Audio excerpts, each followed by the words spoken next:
Welcome to Trail Manners, the podcast so dedicated to mountain trails and running that they broadcast out of a 78 Volkswagen bus in the mountains. Who does that? Eric and Joel are your hosts and will bring you the trail life as you may have not heard it before. You hear about everything from gear reviews, nutrition to keep you upright and moving forward, and they'll even bring guests into the bus for conversations that you won't hear anywhere else. It's time for some running adventures on a higher elevation. The old 78 Volkswagen bus is fired up and headed to the mountains. Here are your hosts for Trail Manners, proudly representing the 801 with their passion and love for the trails. Eric Manning and Joel Hatch. Welcome to the Trail Manners Podcast, episode number 133. Today we're going to be talking with five-time guest Turd'l Miller. So if this is your first time listening, then thanks for coming. The Trail Manners Podcast is produced every week for enjoyment, and show notes are found at trailmanners.com. Come back often, and please feel free to add the podcast to your favorite RSS feed or iTunes. You can also follow us on Twitter, Instagram, and Facebook at Trail Manners. All links are in the show notes. Now let's get after it. All right, welcome back to another edition of the Trail Manners Podcast. I am your host, Eric Manning, and today I am in sunny. It is absolutely gorgeous today in St. George, Utah, and we've got him on for the 5th since he is off his 2018 resolution or goal. Fifth. So this is Turd'l Miller. He was on episode 10, episode 48, episode 67, episode 98, which was once in your bus, twice in my bus, once at Bomber Studio, and now we are at Caldwell Banker. This is a different studio than I am used to. Completely new studio. Studio Caldwell Banker. Yeah. St. George edition. Absolutely. I'm down here for a soccer tournament this weekend, and so I'm like, well, who do we got to get back on? So we're bringing back a crowd favorite, Turd'l Miller. Went and watched some games today. Time to sit down with you. There's a lot going on, a lot we want to talk about. But first, let's crack the Joel announcement. It's like who shot JR, for the people that know how old I am now. Or maybe who is under the mask in the new dancing, who's singing. I've seen that on commercials. Have you seen that yet? No. It's like they got people dressed up in these crazy costumes, and there's a panel to try to figure out who they are when they're singing in costumes. Terry Bradshaw. Like the bunny hat, right? Didn't one of them have a bunny hat on or something like that? Something like that, right? Mm-hmm. So the big thing that's going around, I mean, I'm getting messages, I'm getting emails, I'm getting smoke signals, everything talking about Joel leaving the show. Joel Hatch. What was you texted me, right, when the announcement was made. Yeah. What's going on? Well, this is your first interview, PJ, right? It is my first PJ interview. First PJ interview. I want to start wearing PJs. We should. We should. That would have been awesome. Bunny slippers. Yeah. Because I thought about it. So it's like there's AD, right, when they do the dates. Right. So would you be AJ? AJ. Yeah. So I thought, PJ sounds Episode kind of 1, AJ. Yeah, I like that. A little code. People are like, what the heck's that mean? But PJ sounds good because it could be pajamas or peanut butter and jelly. Yeah. I know the B's missing, but you could say peanut jelly. Peanuts and jelly. But you got to enunciate peanuts so people understand what you're saying, so you don't mess that up. But yeah, what came to your mind first of all? Were you sad? Did you cry? Did you take a cold shower? I was sad. I miss Joel's silky smooth voice every time I hear him, or don't hear him. That is, it's he's a good looking guy. It's nice to have him in with us ugly farts when we're at least meeting, and so I don't have to look at your ugly mug the whole time. I get to at least look at Joel. Now I'm feeling more self-conscious. He's a little dreamy, He is. He manscapes his face well, That's. Yeah, I shaved. I did pretty well. I brought it today. He's got good eyes. Yeah, his eyes. I've looked into them quite a bit. Sitting across from him for so long. What color are they? Yep. They're dreamy. Is that a color? Is dreamy a color? Yes, dreamy. Dreamy is definitely a color. All right, they're dreamy. Yeah. So yeah, they're dreamy. But yeah, it's a little different, right? It's sad. Yeah, it's sad to have Joel not here with us, hanging out and cracking beers and cracking jokes with us for sure. He's missed for sure. Yeah, he is. But as we say, show's going to go on. It's going to continue. We're going to keep doing what we do. But we got a few topics to touch. Some are going to be fun.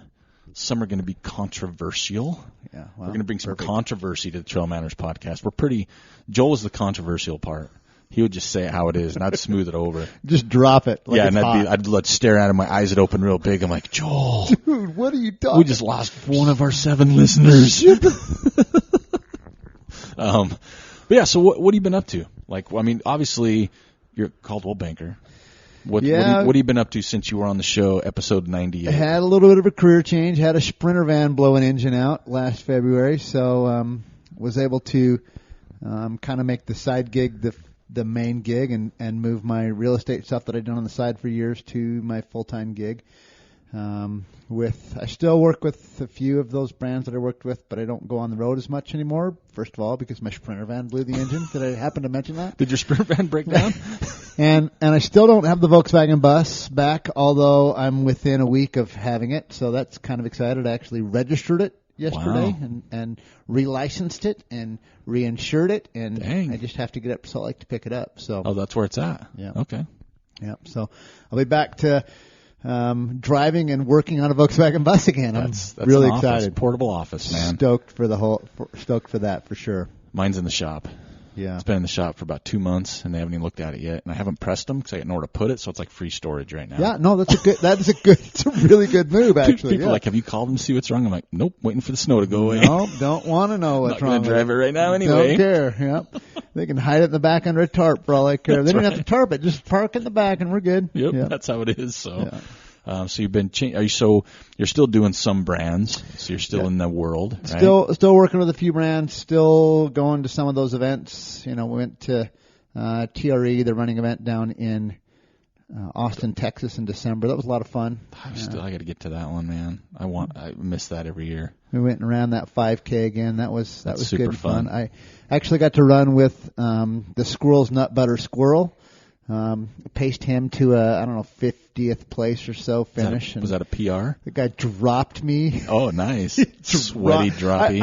I really thought to myself, I'm gonna pull one off and just streak away from him at the end of the race, and he just looked at me like, "Come on, Turtle. You are fat and out of shape. I will drop you like nothing." And he did. He straight up just gave me the look and dropped me at the end of the race. Full squirrel costume. Yes, full squirrel costume dropped me. Yeah. That's funny. There's a good video of that one out there as well if you haven't caught that. I'll have to find it. Yeah, that's a fast squirrel.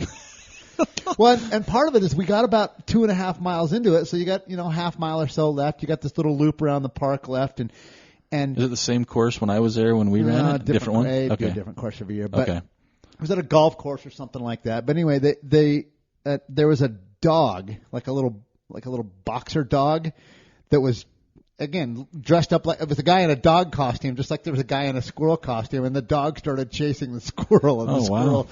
Wow. That's how the guy ended up dropping me. It was interesting. It was fun.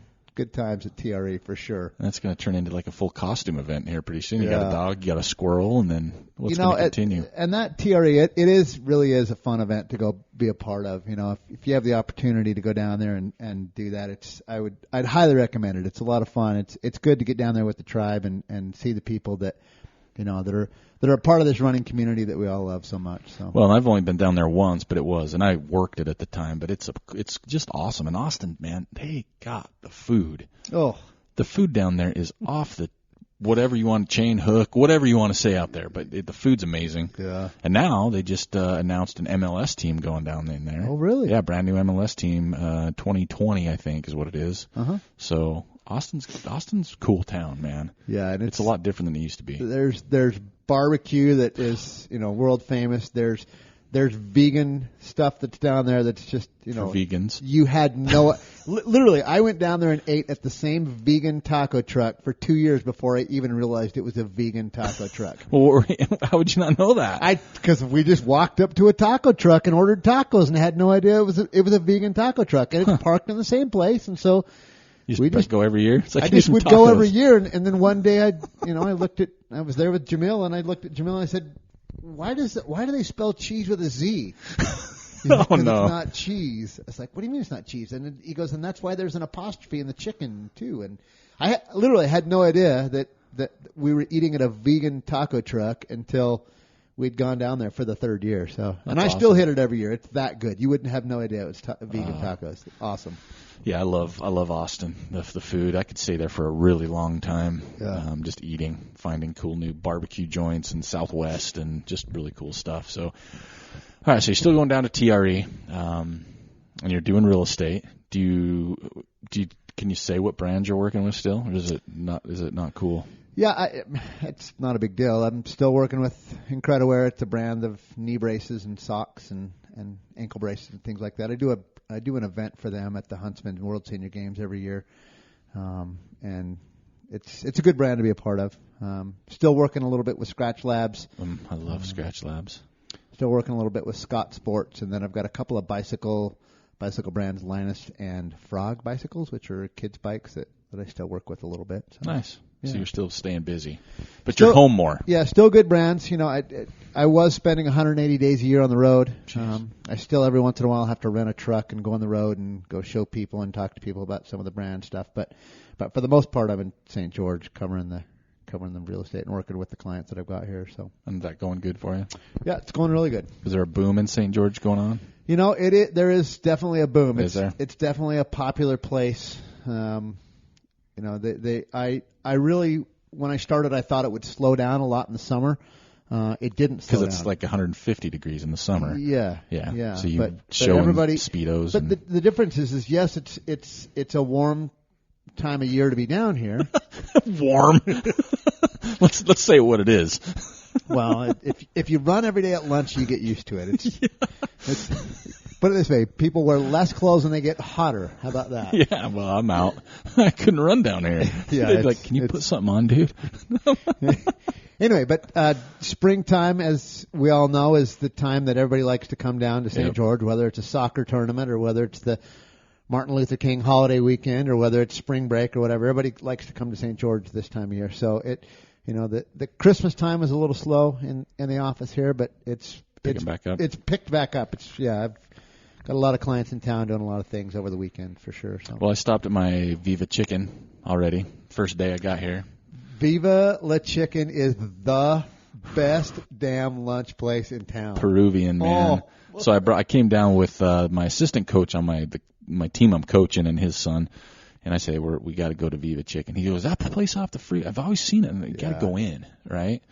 And they were packed. We couldn't find a seat in the place, but yeah, Peruvian chicken. Oh yeah, so good. They're on speed dial. How about that? I could imagine. I could see why. Yeah. And the other place I really like that I haven't been yet is the Creperie. The Creperie. Yeah, I call it the Creeperie, right. but I love the that coffee place. thing. The coffee thing's the coolest. But their food's good too, though, right? But it's a lot of fun there. Yeah, I love St. George. I love coming down this time of year. Like I planned coming down regardless of the soccer tournament anyway. I'm still on the fence. Like part of me still wants to come down and run the Red Mountain 50K the first weekend in March because I like the area and it's a cool. Still one of my favorite setups for a race. I like you run out to one aid station, you loop from the aid station, come back to. I think that's a really cool format for a race. Steve Hooper's a good guy. So yeah, I like that race. I'm on the fence still. And the lady that runs that aid station is quite possibly the smoking hottest chick I've ever met in my life. Is she really? Yeah. That's why I married her. That's right? good. Yeah, that's right, good. right. So she's smoking hot, but kind of some questionable decisions. Yeah, definitely some questionable. That's the one thing we have in common is questionable decisions. Yes, I've made them before I made her. She made them ever since. Yes, so, yeah. She's living with hers. Yeah. Right. Yeah, but she does it as a fundraiser for her Girls on the Run, Southern Utah, that she's the executive director for. They go and a lot of the girls will be working the aid station and serving your bacon and getting your Scratch Labs ready for you and all that stuff. I love the race. So, yeah, I love coming down here for sure. But it is like today is a perfect example. So where I'm at, it's teens and with snowing. lots of snow. I got Levi's on. I have pants on. Went to a soccer game this morning. It was like 56, and I was so pissy. I had pants on. I'm like, this sucks, dude. This is horrible. Yeah. So I need to get my shorts on. But well, be careful down there in Mesquite. That wind will kick up, and you'll be there in an evening game, and it'll be chilly. Well, I'm okay with my legs get cold. but it's the torso, and I've got my Adidas gear now, so I'm back in the game. So we'll stay warm. I don't get cold easy though. And you just had your capstone race in December again. Yep. How'd that go? Good. Yeah. Good. We had a lot of people come down and play with it. Some last minute registrations. Amanda Basham decided to come down and crush a course record on the half marathon. So she podiumed. Yeah. Did that account for, and we'll get to it in a minute, but was that on her Ultra Run of the Year resume? It wasn't, and I wanted to blow Ultra Runner magazine up for that. I mean, that was the first thing I was mad at them about. But yeah, then Levi came down and decided he wanted to try to give it another go for his brother's course record. And he won, but no course record. No course record. Still Hayden's. Still Hayden's course record. Course hasn't changed a lick.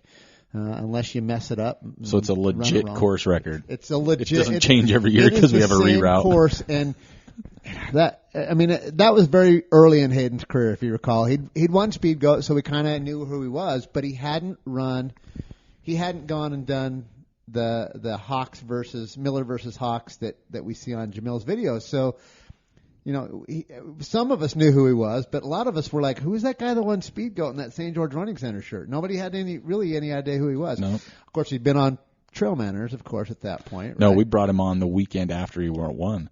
So we were outdoor retailers. Oh, right. Yeah, you're the one that introduced us. You're like, you need to get this guy on. Like, who the hell's this guy, right? And then he won Speed Goat. And he won Speed Goat. So we brought him into Outdoor Retailers, his first podcast. He was like a little puppy. Yeah. And he's like, yeah, today I'm going to meet with Goo and Ho. Like, people were starting to court him. Yeah. And but then we broke him. Let's just say that we broke the news with Hayden Hawks. Yeah, so that is and again he came down that year and he actually marked the course the day before.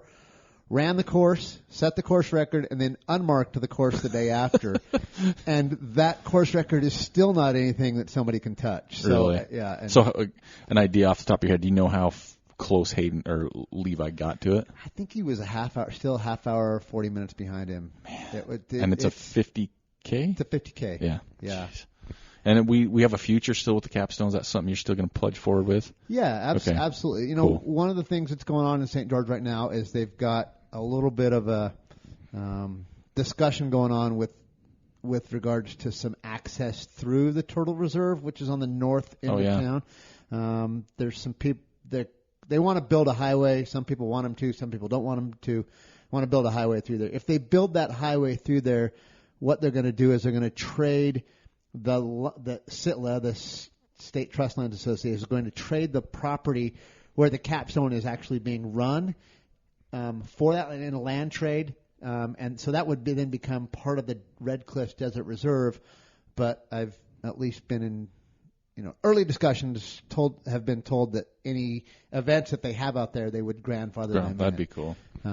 Which is really cool because the Red Cliffs Desert Reserve is the place that really kind of drew me to trail running in the first place. It's the first trails that I used to run on, Chuckwalla and Beck Hill, and those are the ones that I originally wanted to, when I first started thinking about races, that's where I originally wanted to put them on. Now, is that where Turd'l Wall is, too? It is, okay. yeah. That place is awesome. Those are within the Turd'l Reserve, and they don't allow races, competitive events in there. And so knowing that they're going to put this new area in, but will grandfather in those competitive events is I think it's cool because I've always hopefully it'll give me the opportunity to support that Turd'l Reserve even more than we do by letting more people know about that reserve and what it is and what they do and why it's important. I love that area, Chuckwalla. I mean, when I came down with Joel last year, we went and ran that, and I didn't know that was part of the Turd'l Reserve till just now. Yeah. But that's I didn't see a turtle, so maybe that's why. Yeah. Maybe I thought Turd'l Reserve should have turtles.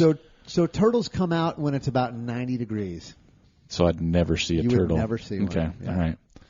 All right, that makes sense. So they just hide into they're just I hibernating? mean, if it's hotter than that, they don't want to spend the time out in the sun, so they're burrowed into their burrows. If it's cooler than that, they haven't really warmed up enough to move. So it's about 90 degrees. It's that May time frame when you'll see them out and about enough that you'll actually. Are there some big ones too, or are they all kind of the smaller ones? Yeah, what kind of turtles are they? Yeah, really big down to teeny even babies. silver dollar size. So yeah. I'll have to come. No, I probably won't. Yeah. Thought about it for a minute, but 90's pretty hot for me. Well, we have air conditioning outside. Yeah, you do. win? We'll run. So we'll Someone run runs with a with a sprayer behind you and spray you. I need one in front and one in back. Yeah, well. All right, we'll work on those that. spritzers are illegal at Badwater, but they're not illegal on the Chuckwalla Trail. Okay, well, there's a good thing about. That's why I won't run Badwater. Right. I need a spritzer. Yeah. A drink and a spritz. That's how. So Pam Reed, you're familiar with Pam Reed? Yep. She won Badwater 2 years in a row. The first year she won it, she had her husband riding a bike next to her with one of those sprayers the whole time. Oh. They made it illegal to pace anyone with a bicycle, so he ran next to her with a sprayer the whole time. And then won it again? they passed the Pam rule and said you can't be paced by A sprayer. can't be paced by a sprayer. Man, Yep. that's what happens when Pam. she's the one that caused the problems. Legendary, like literally, like Yeah. you are so good and so ingenious, and you change the way the world people look at the world so much that they make rules for you. She's an amazing lady. I imagine you might have some of those you're just not aware of. Yeah, People have made rules that you've changed the world. They just don't let you know. No, they usually tell me. I don't like to You don't talk listen. about this anymore. You Yeah. don't- yeah. So enough about you. We've heard enough for now. All right. Let's get in some. Let's change the show a little bit. Maybe I should play some different music to start this off. Okay. So you're in the trail world. You're in the trail know. You know a lot of people. You know the scene. You know the ins and outs. You know the Pam Reed stories I didn't know. Ultra Runner of the Year. It's pretty cool. They do it first, but you've got a. That was an interesting announcement. Those 10 that came out. Yeah. Okay. Yeah. Maybe that's an interesting announcement. What's one of the words? A stick in your craw. Yeah. We could say. So let's talk about it a little bit. Let's go controversial because everybody has an opinion, which is great. And Which on this controversy do you want to dig into first? Let's start with the rankings, Okay. and then we'll get into the other one. But everybody has an opinion, which we allow here on the Trail Manners. If you don't have the opinion I do, just because you don't have the one I do, you can say it. It's fine, you're wrong, but it's okay, right? That's how I promote it. No, everybody has an opinion, but we never want people to get worked up to where it becomes an issue, right? Especially on our Facebook page. We're totally let's just hold hands, kumbaya, we all just get along. drum circles, share a gel, whatever. Right. So, Ultra Runner of the Year voting. What are your thoughts? Let's start with the women. You have any problems with the women's side? I don't have any problems with. No, I think they did a really good job. 1 through 10 on the women's side. Even though Amanda didn't have a capstone result on her thing. That was one thing very disappointing is that they didn't include it. But I it also understand. ultra. But they're also that's the Ultra Runner of the Year, and she didn't run the capstone ultra. She ran the half marathon. Okay. So I can see All why right. that's a. Now I'm okay that with popped that. into Ultra Running Magazine's radar that she actually came and crushed a course record at a less than ultra marathon distance. Gotcha. Now I'm a firm believer in that. So I didn't feel like that was something I needed to push, take them to task about. Good. Men's side, Ultra Runner of the Year. Do you have any things there? I'm a huge fan of Mr. Walmsley. Jim Walmsley, if you haven't heard of him. Yes. He's a pretty good runner. I call him Mr. because he's that guy. Yeah. I'm a huge fan of Mr. Browning. Those guys are both great. Huge fan of Mr. Crar. I think those three were definitely the top 3 ultra runners of the year in North America. Okay. Which is what the voting is. We've talked about that. Which is what the voting is. Yeah. The argument is does Jim deserve to be Ultra Runner of the Year considering he only ran 2 races? Yeah. Well, 3 races and DNF'd one of them. My argument is what he's done the last year with doing nothing but focusing on that Western states and making sure that he nails it was, to me, it's performance of the year. It makes him Ultra Runner of the Year. He crushed course records by a ton and crushed the competition anytime he ran against them, and that's kind of what it boiled down to for me. And whether it was, the 50K or the 50 miler that he ran early in the year and set a course record at and won by an hour, or whether it's Western States where he goes and basically completed what he tried to do 2 years ago, and finally nailed the race. I think that's awesome what he did. Browning put together a stellar year like he always does. We talk about how his Western States Hard Rock double was such a great accomplishment, and I'd argue that if Walmsley was in Hard Rock in Western States, he'd do the same thing. Really? You think so? Yeah. I mean, Walmsley's up there training the whole time. I mean, that's actually where I met Jim was in Silverton. Yeah. Do you think the and I hate to say this, but it is out there. It is the way it is. Do you think the way that, and I'll say it, the way that Jeff won Hard Rock, do you think that was a knock on his resume? Do you think that was taken into consideration? I don't know. It's hard to get inside of the mind of the voters. And there's so many of them. I don't think so. I don't think that becomes a knock. You beat the competition, right? Yeah. The guy, just because there happened to be a guy that was way out in front of you until about mile 90, sorry, that's you still won the race. There was that's happened before. People come back all the time in races and fall apart at mile 90. We've watched, guys at Western States fall apart on the track, yeah, and not win because of it. And it's a 100-mile race, and you have to follow the rules for the whole 100 miles, or you don't get to win. Okay, you were in Silverton. I was. Yep. What are it's been a while. It's July, so we're way far down the road. But you were there, and you're kind of, obviously in the trail run. What are your thoughts on that DQ? Were you for it? Yeah, absolutely. Okay. Well deserved. We all sat through, even those of us that didn't get a chance to run the race, mm-hmm. and I'm last person on the wait list for the Nevers. But I sat through the pre-race meeting and I listened to not just Dale, but 3 or 4 different members stand up, different members of their board stand up there and talk about that specific rule, that you are to meet your crew, to meet your pacers only in designated areas. I mean, they literally said you will be disqualified if you break this rule. I heard it. I heard Charlie say it. I heard Dale say it. It could not have been more clear. And so for that to happen, and for it to be a big denial that, oh no, that wasn't what happened, and then people to blow up on the guy that actually took the pictures of it happening. Yeah. Tattletale. We're better than that as a sport, and I wish him no ill will. I hope he comes back. He's back in the court. He's back in the race this year. I hope he comes back, and I hope he crushes Killian's record. Yeah. I mean, I wish him nothing but the best. But I'll guarantee you one thing: he won't accept aid outside of the station this year. Yeah, for sure. I'm pretty sure he knows the rule pretty well now. He's got it down. But again, there are different rules in our country, yeah, versus other countries, and that's happened at other high profile events. It happened at Speed Goat a couple of years ago with Killian. I was there for that. It happened at the Pikes Peak Marathon one year, where a guy from Europe came over and cut the switchbacks and ended up getting disqualified because he didn't follow the local rules and regulations. And well, it's been reversal too. I remember before UTMB got big on our side of the pond, right? Before our runners would go over there, and Carl was one of the, I'm going to say one of the first, but let's put it in Carl was perspective. an early adopter for UTMB. Right, and so he'd go over there, and it was a disadvantage. He didn't know to cut the switchbacks necessarily. And for him, it's like, wow, they don't cut the switchback. So it's a different type of training, going straight up a mountain. The Americans did not do well for quite a while at that race, because it's just different. So the rules, just because a rule's a rule doesn't mean, like for those guys, you can cut a switchback. So it wasn't a rule you couldn't, but they didn't think about it. They didn't know it. They didn't train on the course. So, well, a good example would be as if those of us in the States that are used to having pacers went over to a UTMB and brought our pacer with us. Yeah. Right?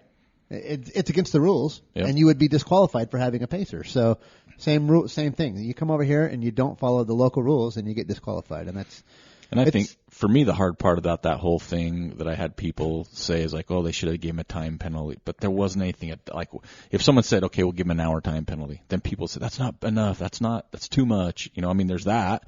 Then there was stuff, they should have made him wait for Jeff, and then the race starts at 90, and it's okay. Yeah, but it's like, really, you're going to let a guy sit for however long, 2 hours, or whatever it might be, and then so I think you had one option. It was either you DQ him or you don't. I don't think there was any other option at that point. That's how it was defined in the pre-race meeting. Again, it was literally that exact subject, And that exact penalty was discussed on multiple occasions in the pre-race meeting. And if you didn't get it, I'm sorry. Well, and then there's the other side saying, well, it's not like he really got aid. He got water and ice cubes. I'm like, dude, it was hot as shit. That's aid.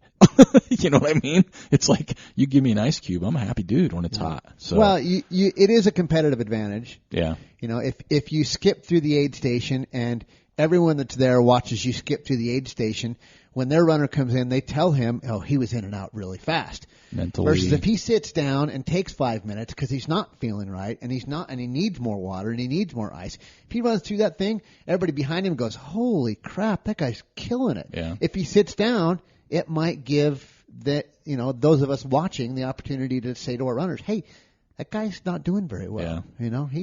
Get after it. Go get him. You're feeling good. Go get him. Okay, let me ask you this, since you are friends with Jamil, because this came up.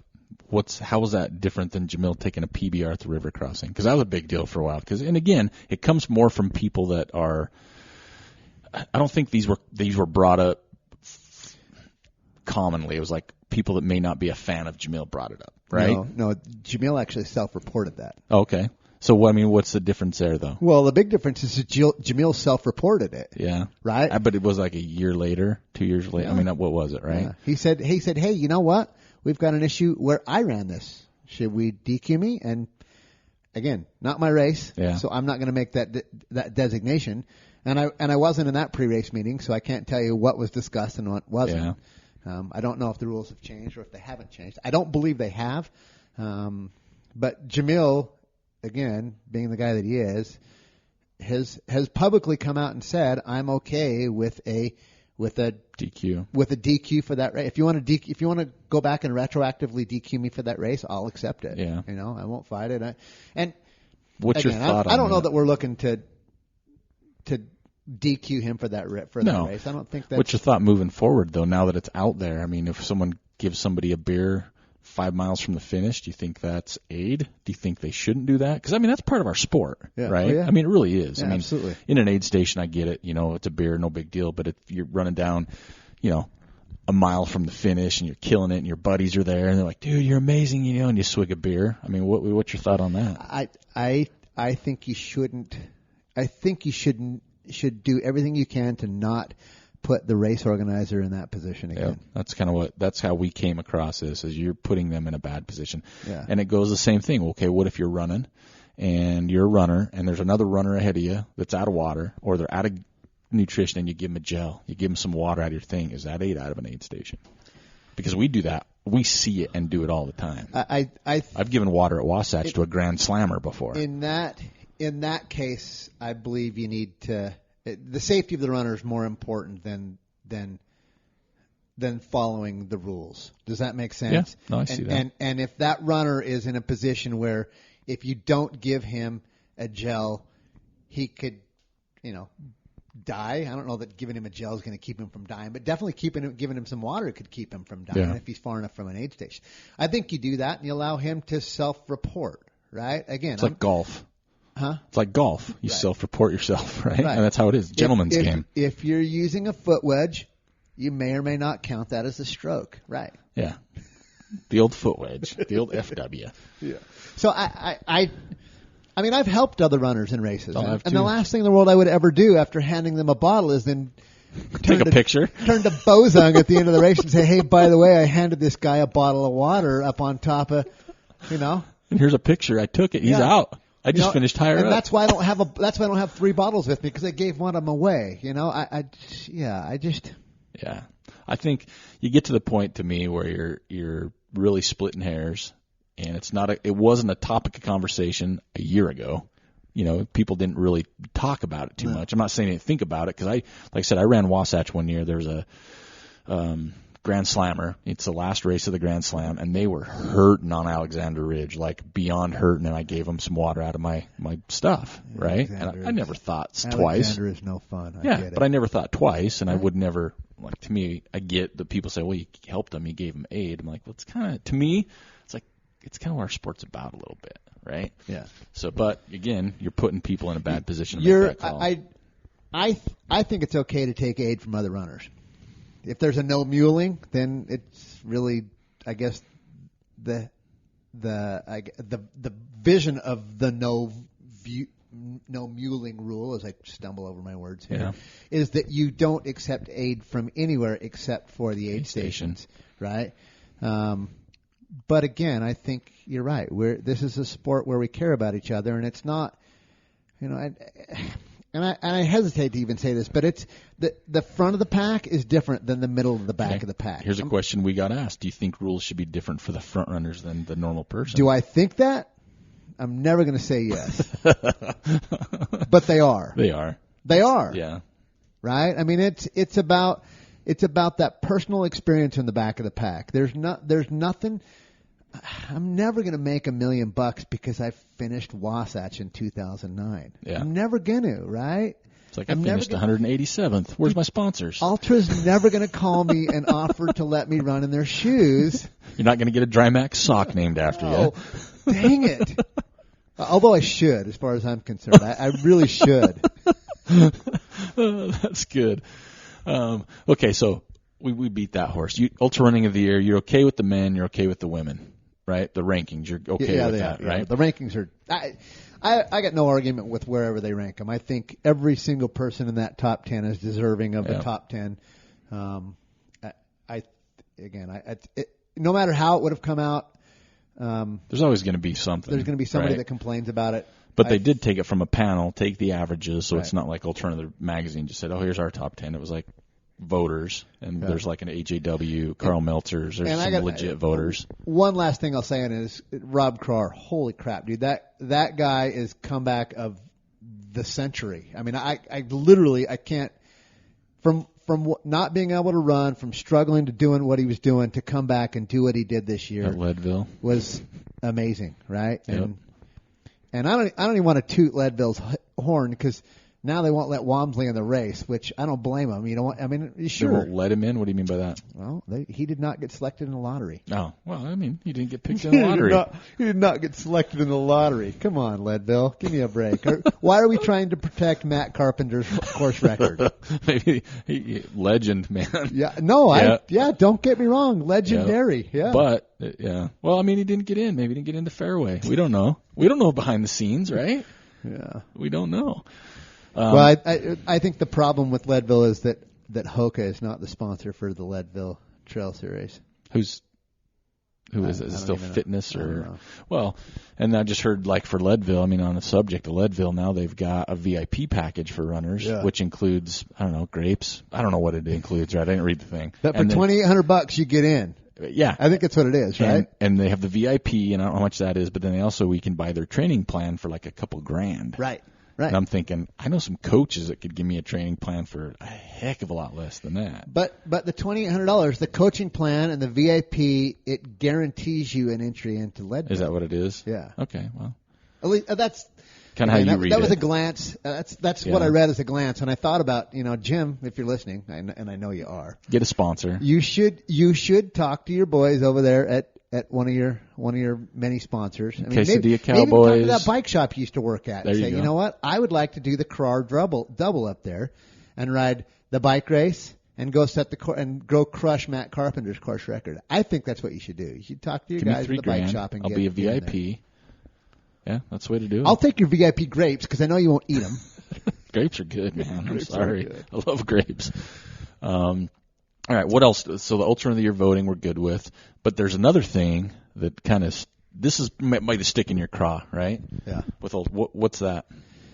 Well, the whole, the picture controversy that's come up with Hayden's picture, and I think a couple other pictures actually that were credited but not paid for, not given they didn't have the rights to use the picture, and then of course they took the picture down and then used a different picture, but the fact of the matter is what's done is done, right? You stole a picture, you used it for rights that you used the rights to it that you didn't have, and you're a media conglomerate. You should know better, I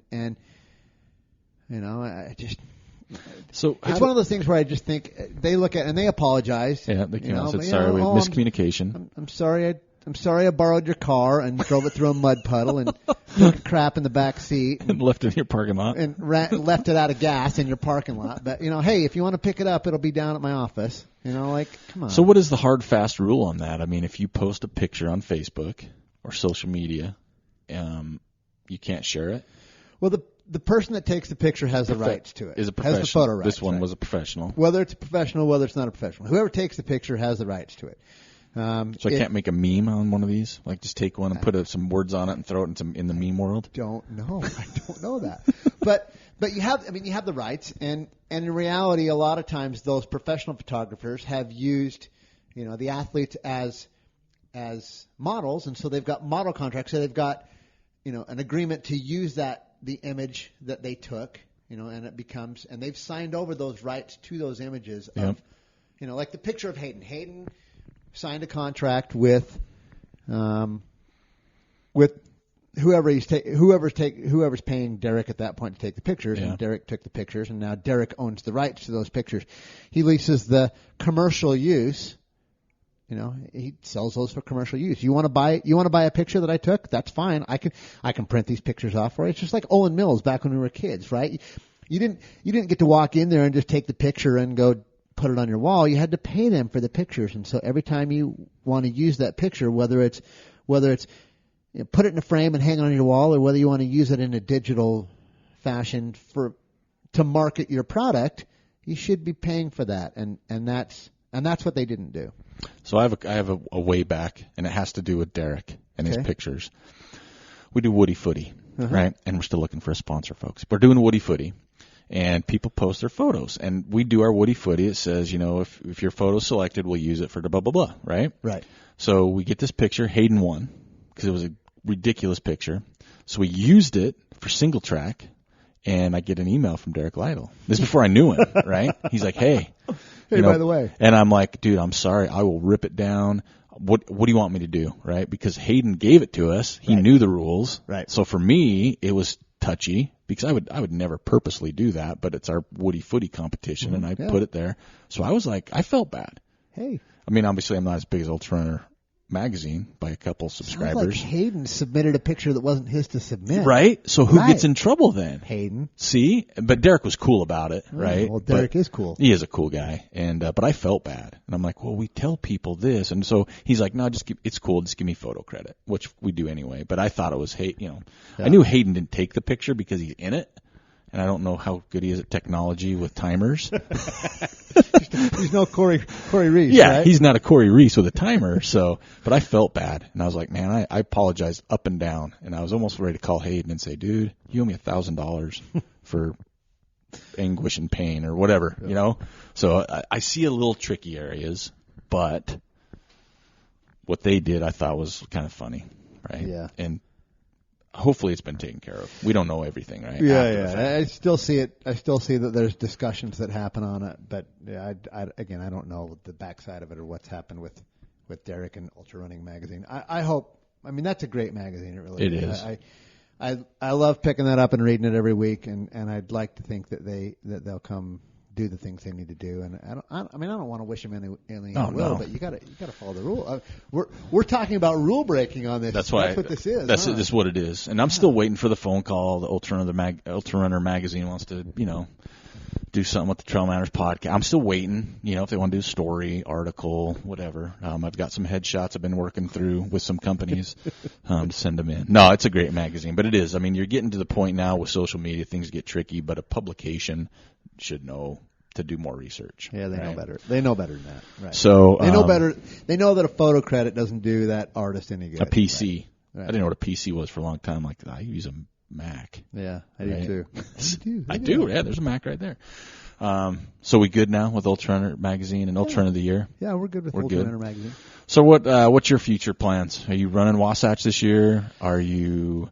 Well, I'm in the lottery. Okay. I'm definitely in the lottery. Good. And that's February 2nd-ish, 3rd, something like that? I think we do it the weekend before, so I think it might be next weekend. I don't know. It's coming up. It's coming up the next couple of weeks. Okay. So what else? You got anything that you're planning or in already? Yeah, I'm running Black Canyon, 100K. Oh, man, I still want to do that. 3 weeks. It's the weekend after Rufa. Yep. I lollygagged around and didn't get registered for the regular RUFA this year.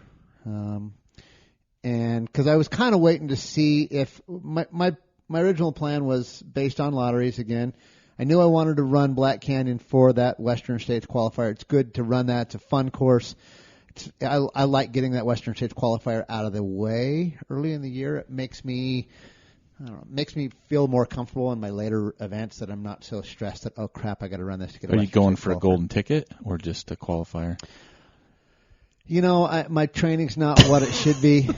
Too many cheeseburgers and cheesecakes and Cheese cheese and with a cheese Z. curds. Yeah. Yep. So which one are you doing? 100K is the qualifier. 100K is I still wanna qualifier. You do have to that finish race by midnight. Gosh, I still want to do that race. Yeah. So what else? What's after that? And well, they've changed that course a little bit since the last time I ran it, so I'm excited to go see what course changes Jamil's And you're put in driving down there? there. I hope so. What's the drive from here? Like 5-6 hours. Okay, not too bad. Yeah. All right. I think there's a time change this time of year. I don't know. I'll probably go 2-3 days before and just kind of go Acclimate. down. Yeah, get used to the cactus. Get used to the cactus down there. Yeah. Cuddle a couple cactuses. Different species of cacti. Yeah. No, I'll go down. I'll go down and help. You know, any last minute race organization stuff, I'll help with that. And you know, I don't know that I'll go out and mark the course a whole lot, but I'll definitely go down and play for a few days and then struggle to drive the struggle bus all the way home to try to get home. Best way to do it. Yeah.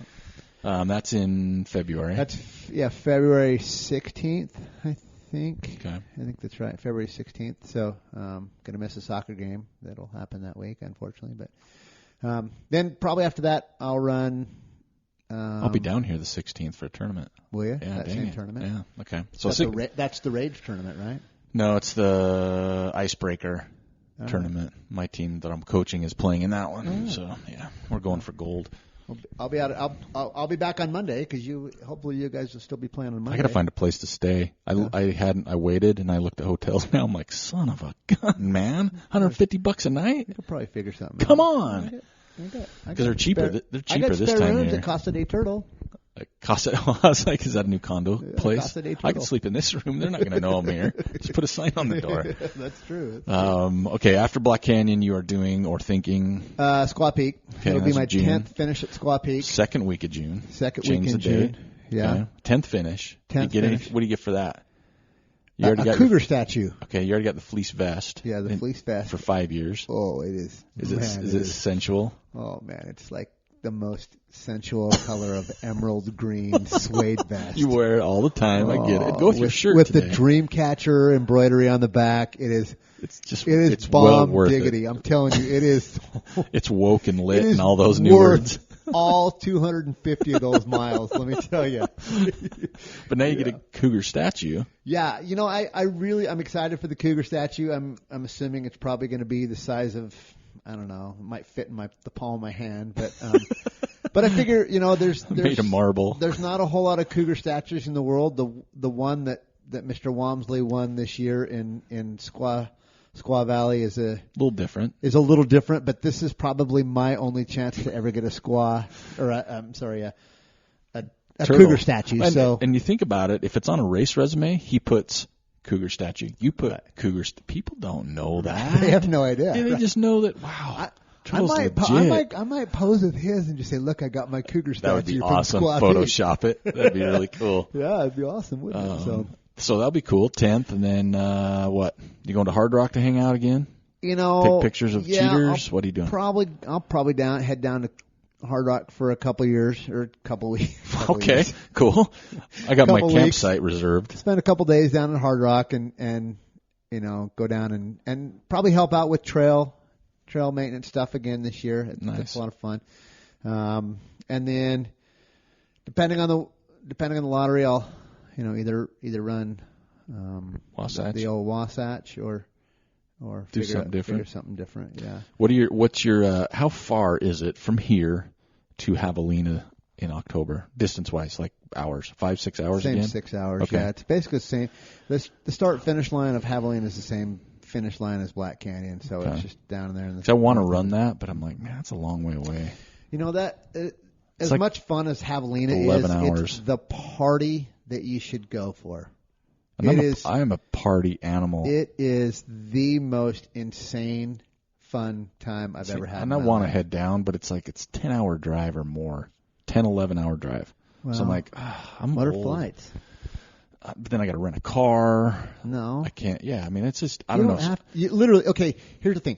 You can fly into Phoenix. Okay. And if you know someone in Phoenix, and 9,000% of the time, I'm probably going to be at Javelina, whether it's running or whether it's volunteering. That's a very high percentage. It's a very high percentage. 9,000. That's close to well, the 100%. Only time since I first ran Javelina, the only time I've missed it is when my Volkswagen bus exploded. Yeah. Right. And I was there, but it just got killed on the freeway. On the way? No, actually in between. I mean, I was there. I was at Javelina headquarters on Wednesday. The race was starting on Friday, and I took a little break to go visit some people, and that's when it happened. Up. So I actually was at Javelina. I just wasn't there for the race. So anyway, my point is if you fly into Phoenix and need a ride to Javelina headquarters, there's a way. How far is the race start? Is it start finish in the same area? 'Cause it's a loop. Yep. How far is that from like a hotel? You don't want to stay in a hotel. You don't? No. Where do you stay? Camp. Oh, so I got to bring my camping gear on an airplane? No. How do I get my sleeping bag down there? You can pay for a campsite too. What? I got to sleep in a sleeping bag? They will provide a sleeping bag. They'll provide a cot. I'm not sure I could use someone else's sleeping bag. I'm really weird with stuff. You could pack a sheet. Because I don't do hats. I don't share hats. Someone puts one of my hats on, it's theirs. Here's the other thing, is it's not cold there. I mean, you got to think about that, right? It's not cold there, so at night, it's not like it gets to 20 below. But if you sleep without clothes on, you need a sleeping bag. I'm not going to lay out naked with scorpions. Pajamas and now, to do a podcast. Now you're talking nude sleeping. People have told me to start doing it. I live by myself. It's new. I don't know why you don't. See? So they do provide. You can like rent. You can rent a tent. You can rent a cot. You can rent a sleeping bag. What about a Literally, French all you have press? to do is show up. French press. There's a company that there's a food truck there that serves coffee in the morning. Could I sleep in the food truck? So I have like 24/7 access. I think they lock it. I got to think this one through. And even if you're not running the race, there is a pizza truck there that's a food truck, so you can eat, Freak Brothers Pizza. Okay, I like the name of that. Yeah, that's really good pizza. So they're saying if I fly, I have that options. Pizza is so good it'll make you swear like a Mormon. Freaking A, really? Golly darn it! So yes. So back over, you could fly in. Okay. Get a ride to Javelina. Okay. Sleep in the tent. Sleep in the sleeping bag. I mean, you can buy a little sleeping bag sheet that you can climb into the sleeping like bag. Like a little bivy sack almost. Yeah, almost a little bivy, right? That'll keep your special giblets away from other people's giblets. Which is you need to, right? You don't share a hat. You don't share sleeping bags. Right. Yeah, you don't share underwear. Yeah. There's things you just or don't you could share. just pack a sleeping bag. I mean, that's the other option, right? It's not. Yeah. You're flying, so you could carry a carry-on bag or. I love to camp in style. I bring a shower. Yeah, I'm pretty. There's showers there. Okay, right there you have access to. You pay got for access them, to showers. Yep. I love showers. I really like showering. That makes me okay because I really want to run the race. It's a lot of money though too. I found out. He makes it real easy. Literally, you get there and there's been a lot of people that get hotel rooms close to there, and it's not where you want to be. So you get a hotel room and you stay in it the night before the race, and then you're basically paying for 3 nights of a hotel that you don't spend any time in. How do I get an ice chest out there? Beer and cheese curds. I'm sure there's not a beer and cheese curd truck. I have needs. Turd'l, I have needs. There is a beer truck. Okay. There is a beer garden there that you can purchase beers at. But it's more. Huh? It's more. You can even buy ice out there. So you on the way back from the hotel or from the airport, we could stop and buy a little styrofoam cooler if you needed one. Okay. But fact of the matter is I've usually got a cooler, so it's not like you couldn't, throw some cheese curds in my cooler. Oh, the Yeti ice chest because I can't buy ice every day. I'm figuring this out. Yeah. I'm high maintenance, as we can see. Okay. But I'm running the bear. So, but I do want to do Javelina. I want to be down there hanging out, doing my thing. So is the bear sold out? I can't answer that. I would imagine if it's not, it's close. Yeah. But Yeah, it's Those probably, races. Those it races is. are There's a strong. wait list. There's a wait list Wait for list. the bear, I think, already. Run yeah. Rabbit Run is on a wait list for the first time ever. Wow. I saw that. What's Javelina's they have 100K, right? They have a 100 mile and 100K. Okay. They also have a 50K and they also have a 20 miler and a 40 miler Okay. that you can run at night that are called the Jackass races. Oh, yeah. Because I don't think I could do the 100 mile less than a month after the bear. And I'd just go down just to be a part of it, so I might do the 100K. Well, I'd suggest don't even run the 100K, run the 20 miler. Okay. And Which that's just means one loop? It's one loop. Okay. It starts at I think 6 o'clock at night, and basically you run one loop. And the reason it started is because Jackass Junction is the most amazing place on the planet, and you get the opportunity to go run to Jackass and back, and you go run to Jackass and party till you get sick of partying, which could last a while if it's a could be 2 20 in the miler. afternoon. Yeah. It could be, there are luminaries that hang out at Jackass. All of the Cappuccino Cowboys were out there this year, and so were the Coconino Cowboys, by the way. And Coconino? yeah, there was a bunch of pro athletes out there taking selfies with everybody and serving them beers, and it's a good time. Jackass Junction is, Justin Ludig puts on an amazing, He's funny. amazing aid station. He's a riot. He's got a potty mouth that cracks me up. Yes, he's a good egg for sure. Nice. So we did record this podcast a little bit earlier. Like originally I planned we were going to do this Saturday, but it's a Friday. So as of right now, I have one Ask Turtle question. Okay. So here's my Ask Turtle question. It is from Patrick from Colorado. He says, you ready for this? Yeah. This is a legit question. This isn't like, do you do your toenails, right? This is like legit. Okay. When a runner is absolutely wrecked coming into an aid station, we're talking puking on their shoes exhausted. Do you have a quote-unquote go-to food or drink or combo to get the runner eventually back on his or her feet and moving to the finish? Let's assume cutoffs are not immediately looming. Oh yeah. If we're not worried about cutoffs, absolutely. Okay.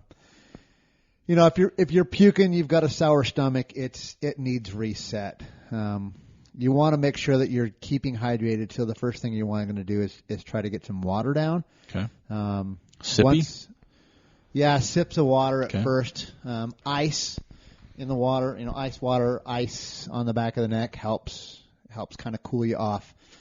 Usually if you're puking, that's what's going on, is you're too hot.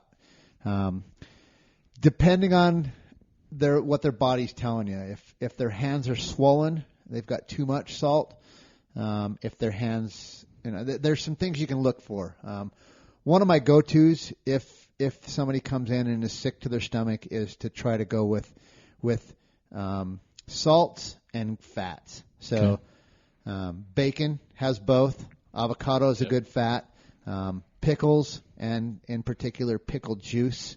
One of the things that I notice for myself is I can usually get along with sweeter foods, whether it's watermelon, whether it's goose, whether it's gel chomps, whatever it is.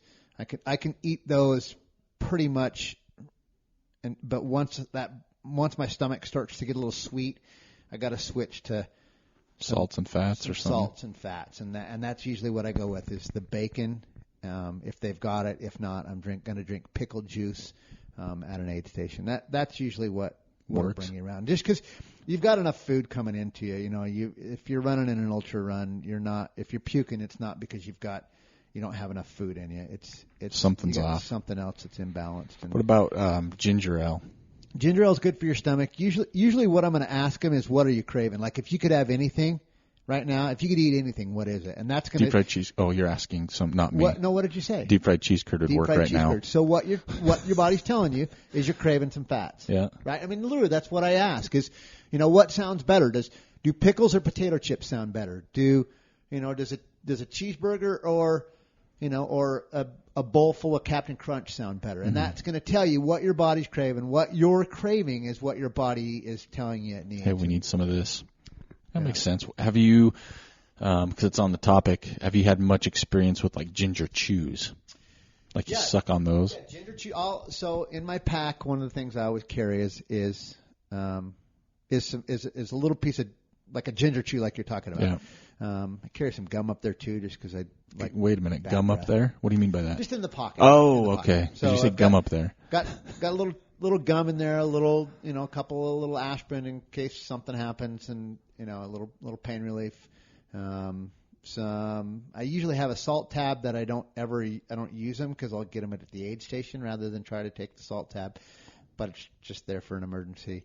Some Tums, and then it's usually a ginger chew or something like that. So that's kind of your go-to issue pack. Yeah, a little medical pack, little what do I need to do to get my stomach straight pack. Yeah. And I think do you think that when people lose their stomach, are you the thought of you're not going to change it quickly, right? Like it's going to take time. Yeah. Yeah. If you're pushing, that's the thing. If you lose your stomach and you're pushing cutoffs, it's hard to get that back around, and that's kind of, but if you've got the time, if you've got an hour or two that you can lay down and get your stomach back together and whatnot, it's not going to take you more than, an hour and a half to get your stomach pulled back around and kind of the wheels put back on the bus, so to speak. Yeah, because I do hear people come in and, it's like, oh, my stomach's gone. And like 15 minutes later, 20 minutes later, 30 minutes later, like it's not working. Yeah. But to me, it's like that's not enough time to reset take the time. Your system, yeah, right? Just relax, let it reset. It might take an hour, like you said.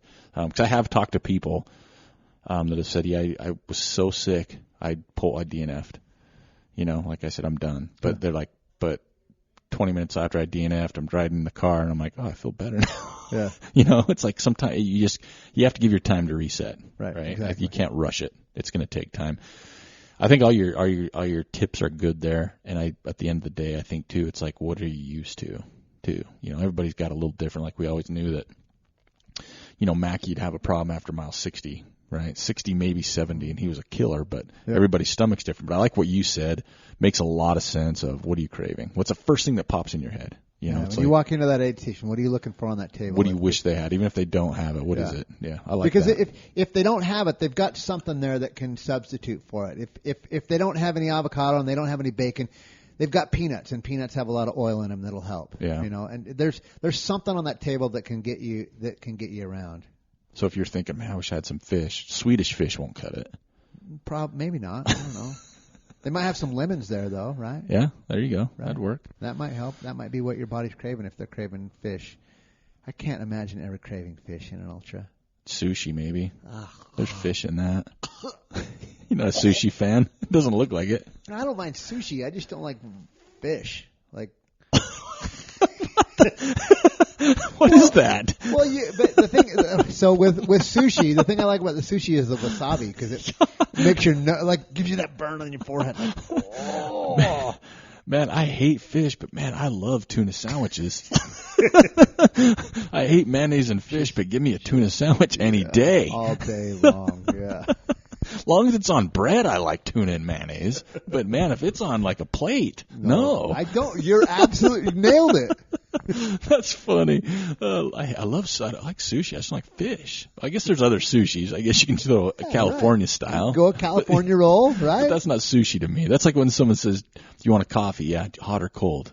It's a coffee, people. I hit Starbucks on the way to my game because I'm like, yeah, let me go ahead. Give me a Americano. She's like, you want that hot or cold? I'm like, is this a coffee shop? It always kills me.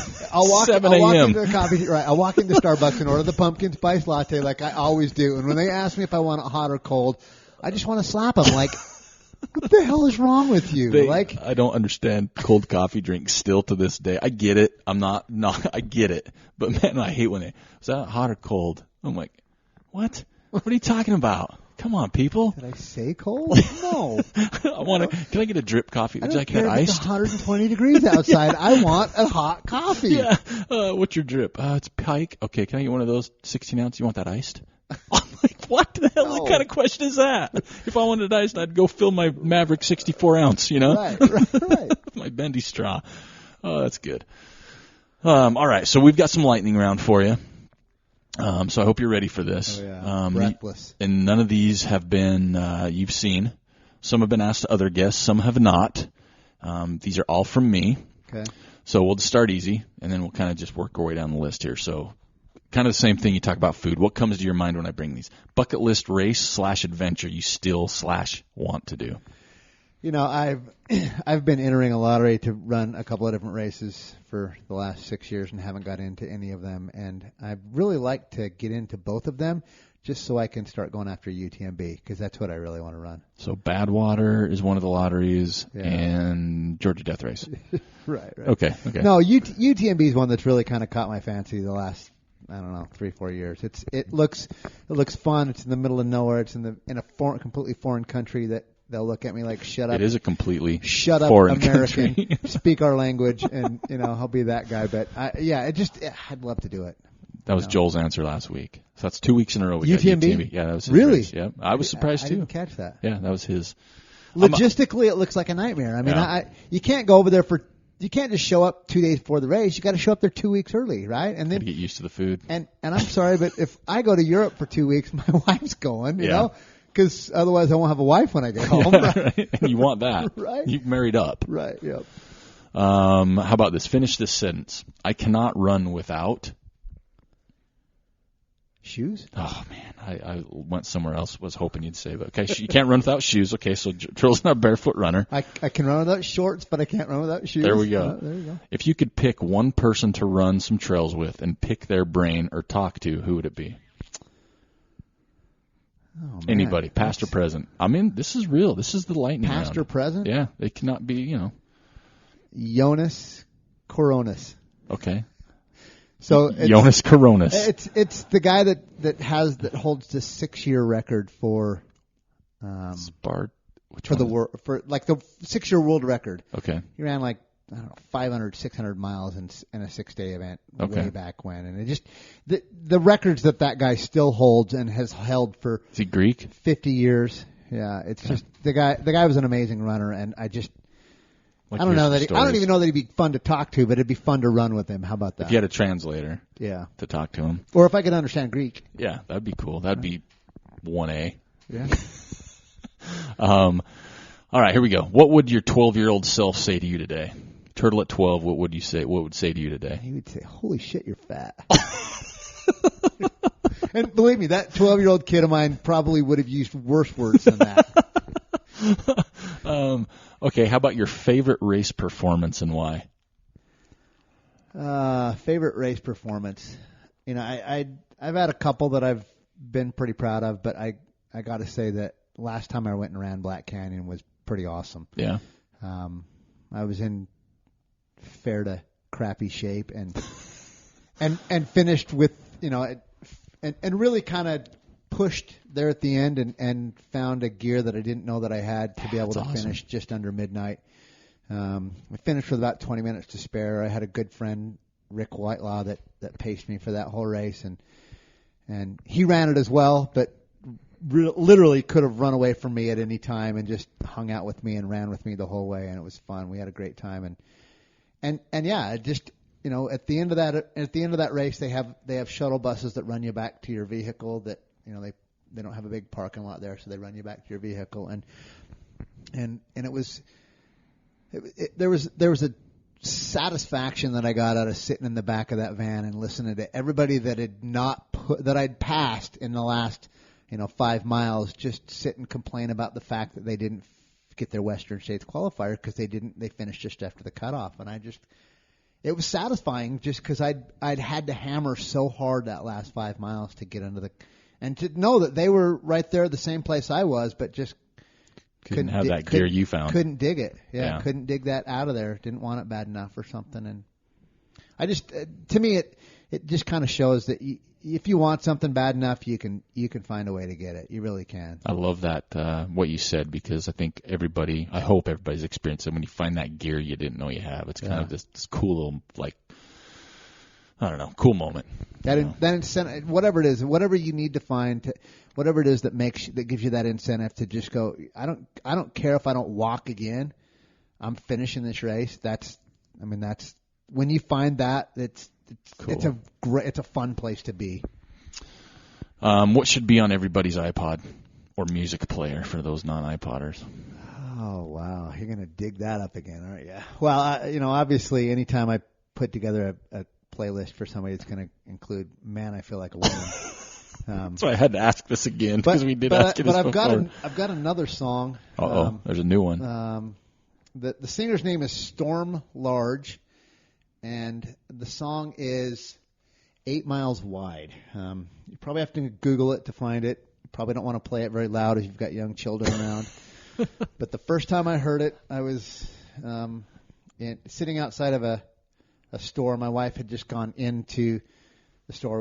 We were up in Oregon, and my two daughters were sitting in the back seat, and the song came on, and I started to listen to the lyrics and realized might be a little questionable lyrics. And I look in the back seat, and my two daughters that are 2 and 3 years old are bobbing their head along, and I just thought to myself, "That's a good little ditty song right there." It's got a good beat. Yeah, okay. Storm Large, 8 Miles 8 Wide. miles wide. If you're home and your TV's on, what's playing? If I've got a choice, it's probably recently it's been English Football League. English EPL. Soccer. Yeah. Nice. There's a big game English Premier League. this week. I know this podcast is going to launch after, but Chelsea and Arsenal play. I'm an Arsenal fan. Yes, there's some bittersweetness there, but big match. EPL. I love watching EPL. Yeah, it's great. If someone wrote an autobiography about your life, what would the title of the book be?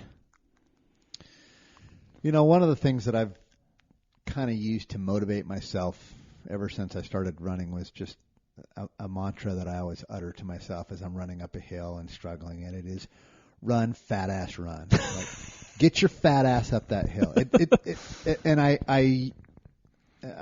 That's one of the many words that I will call myself as I'm doing that.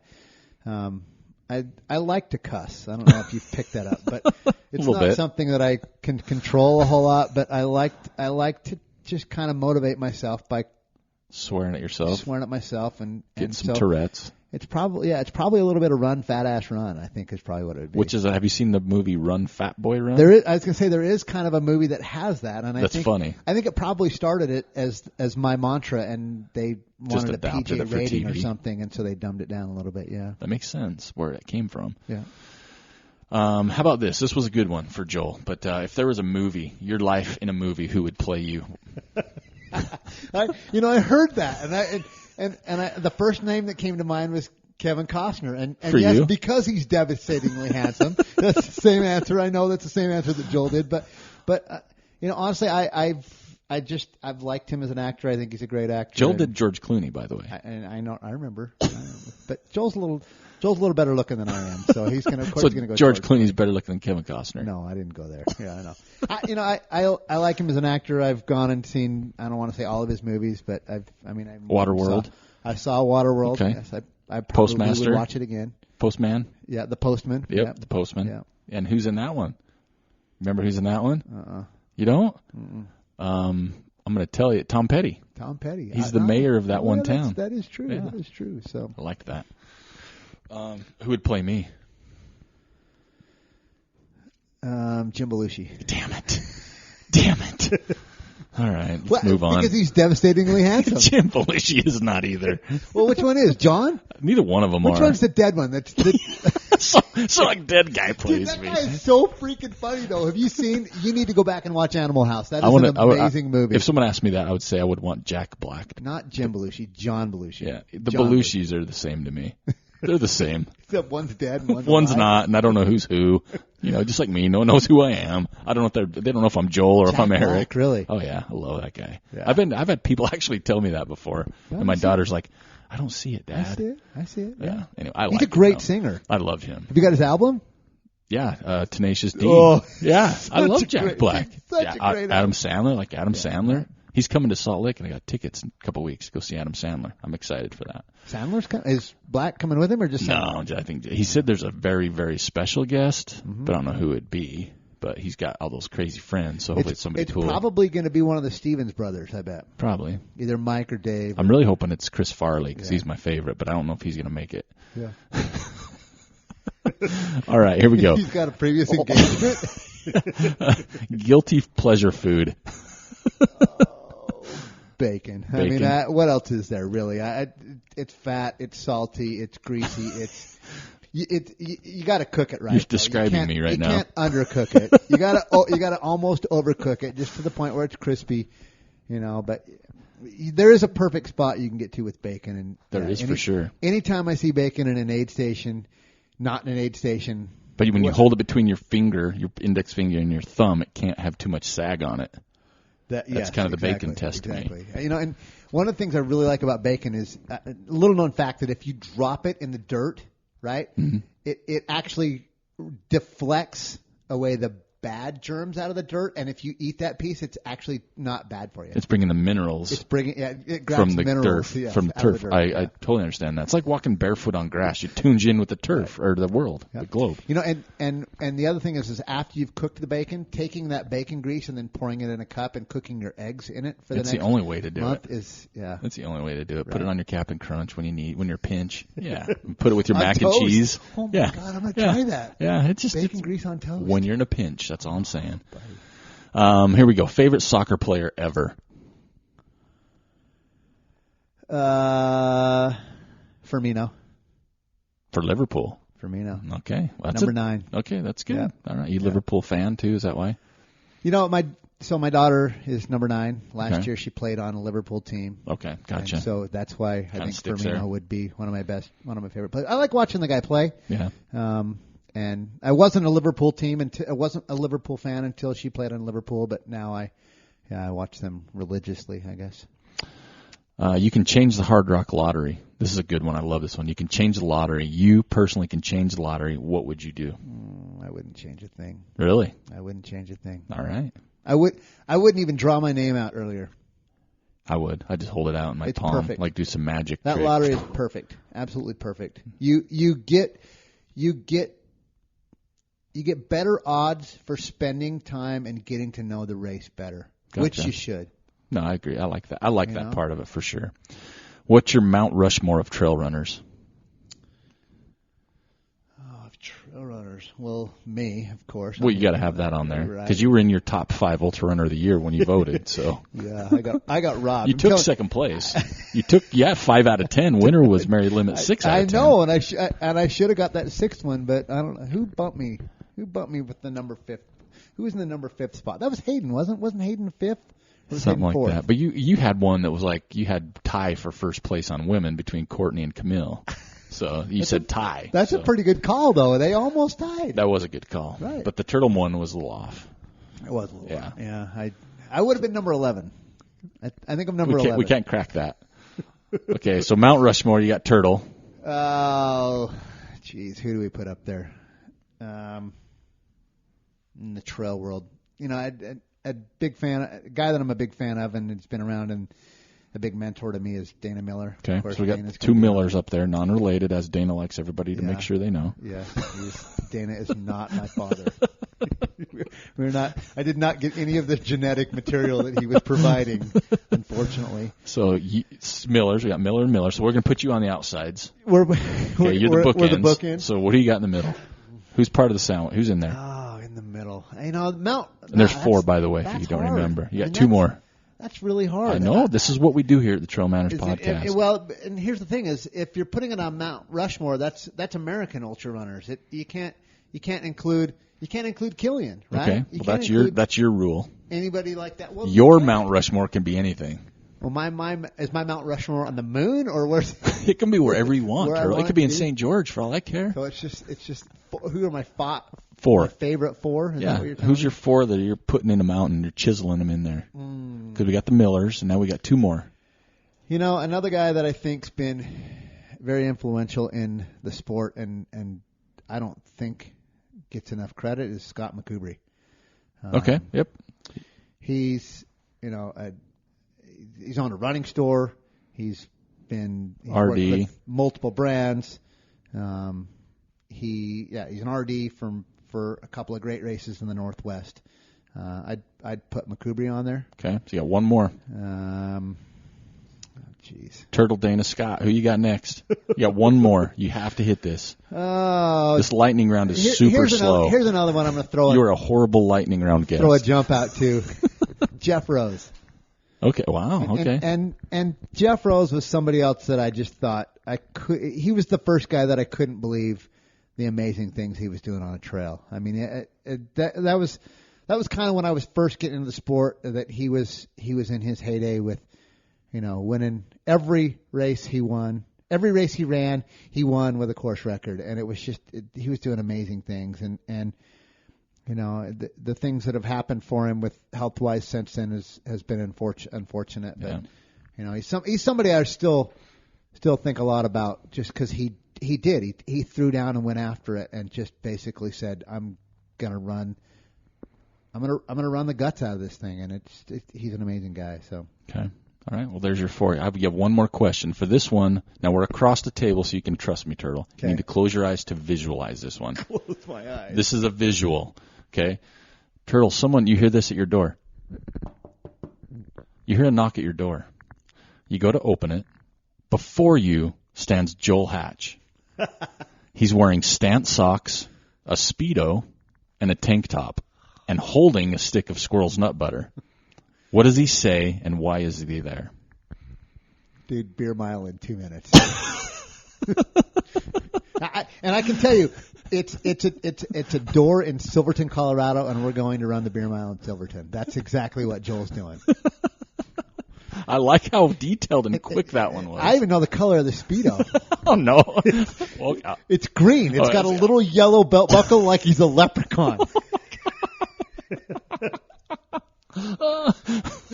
I like the detail here. Like this one I was worried about because you took so long on some of these other questions. He's got boots. I mean, he doesn't have running shoes on. He's got like those little pointy-shoed boots on. So the knock at the door, Joel's there. He's standing in some stance socks and some pointy-shelled, and he's got a green Speedo with a little yellow belt buckle. What color is his tank top? He has a tank top on. The question says, I didn't even notice it because you were so caught up on it. Flesh colored with nipples painted on it, because it is not. Literally, you can't even see it.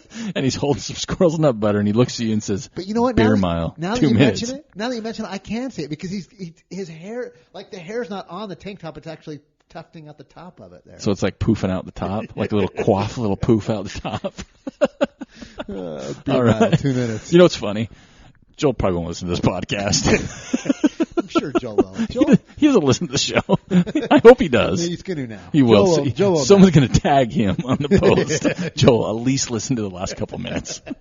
This is where everything goes off the rails. Yeah. Well, right on.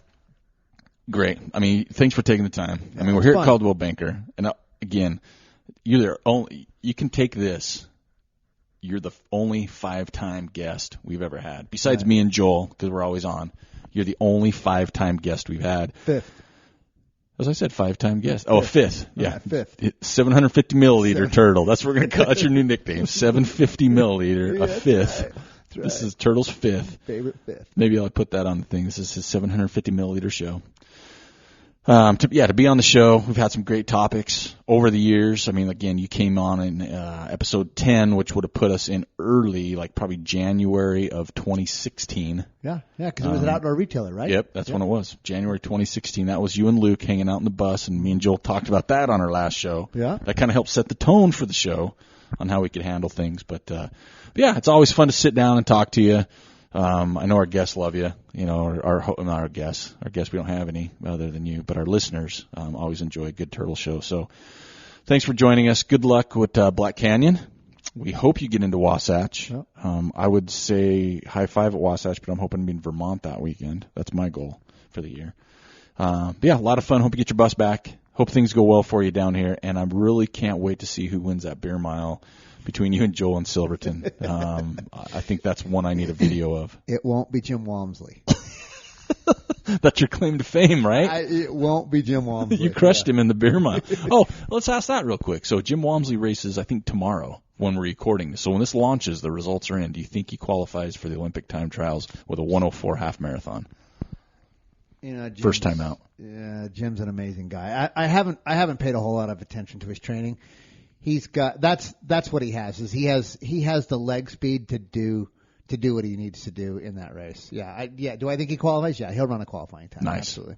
Because me and Joel want him to wear his Western States buckle if he goes to the Olympics. Is kind of like a I think thing. He should. How cool would that be? An ultra running buckle at the Olympic Games. I think he should carry his cougar statue around with him. Like there should be like a guy, you know, like what's the guy with the The monkey that has his symbols? What are you talking about? I can't even think of it. There's a Monty Python, where he's got the coconuts. Right, instead of the coconuts, there needs to be a guy in front of him with the cougar statue. Okay. He says, "Look, the cougar statue owner is coming. The cougar statue owner is coming," or something, right? Okay. Maybe we'll do that for you after Squaw.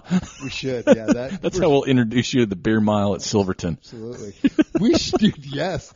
The cougar statue. Where's your cougar statue? This is so you have the turtles and the hares in the Run Rabbit Run. At the beer mile in Silverton, we can have the cougar statues in cougar one heat. Statue holders and non-cougar statue holders. So you got Turd'l, Walmsley, right. Timothy Olsen, whoever else is, got the cougars sitting in that, and then there's the rest of us over here. Yeah. That'd be awesome. Well, right on. Thanks for joining us on episode 133 of the Trail Manners PJ podcast. This is for Turd'l Miller, Eric Manning. We are out. Thank you for listening to the Trail Manners podcast. I'd like to thank Turd'l Miller for taking the time to join us today here in sunny St. George. We also want to encourage everybody to follow us on Instagram, Twitter, and Facebook at Trail Manners, or swing by the website at trailmanners.com. There, you can clear out our store page with our few items left, or you can hit us up on the contact page. Let us know what you want to see, who you want to hear, or if you would like to be on the show. Until next time, this is Eric Manning reminding you, you don't get what you wish for, you get what you work for. Now go get it.